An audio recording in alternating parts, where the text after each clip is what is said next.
name is Carol Deemer, and I'm with AZ Health Zone of Maricopa County Cooperative Extension. Welcome to part 3 of a 5-part series on installing and assembling your drip system.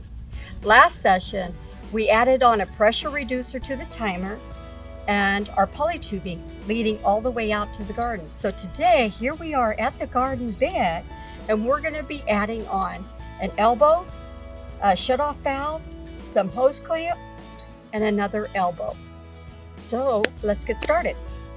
One of the things that I want to tell you are some of the tools that we're going to need today. Because of the hose clamps, we're going to utilize a ratchet, an adapter, and an 8mm socket. So we're going to go ahead and add that on. Another tool that you're going to need is either going to be scissors, some kind of clippers, or even a PVC cutter. And as you can see, I've used many different of those tools because I like to be adaptable. First thing, normally I start at the very bottom and lead up, but I think it's going to be, for this tutorial, a little bit easier if I start up here. So we're going to start with that. With this elbow, I'm going to go ahead, and I have a little piece of polytubing that I've kept behind.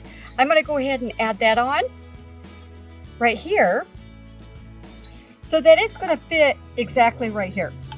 Next thing that I'm going to need to do is, it's very important that any of your garden beds to have a shutoff valve, because you never know when there's going to be a time that maybe you're not going to use the bed, or there's an issue with the bed and you're going to have to shut off the irrigation.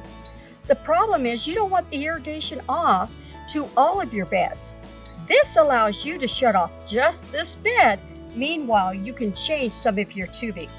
So in order to keep this secure and not to pop off, we're going to add in another measure. These are called hose clamps. We're going to add those on and slip in your shutoff valve. Now, when you do the hose clamp right here, make sure that that screw is towards the side or towards the back so it doesn't interfere with the shutoff valve right here. Now, we're going to go ahead and take our socket, and we're going to just continue to turn that around and make that as secure as we can until we feel some resistance. There we go. That's really good. So you saw how easy that was. All right. Now, the next thing that we're going to need to add on is the elbow, which is going to attach to our existing polytubing. Now, even though the distance from here to here is pretty small, we have to also account for up to 2 to 6 inches, that how far we want it buried. So let's go ahead and take some of this existing polytubing. We're going to measure up to about here, and then I want to add on that additional sizing. So let's clip it right about here.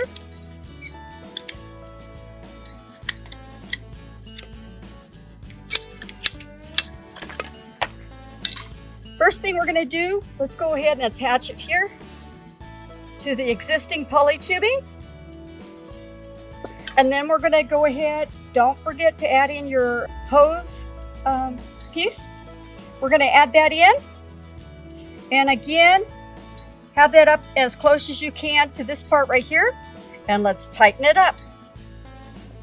First time I tried to tighten this, I tried to use a screwdriver, and I just kept falling off. So what I did is I added on using this ratchet, and it just made it so much easier. So there you have it for today's session, and join us next time, session 4, as we add on polytubing here into the bed, as well as an end cap and some inline tubing.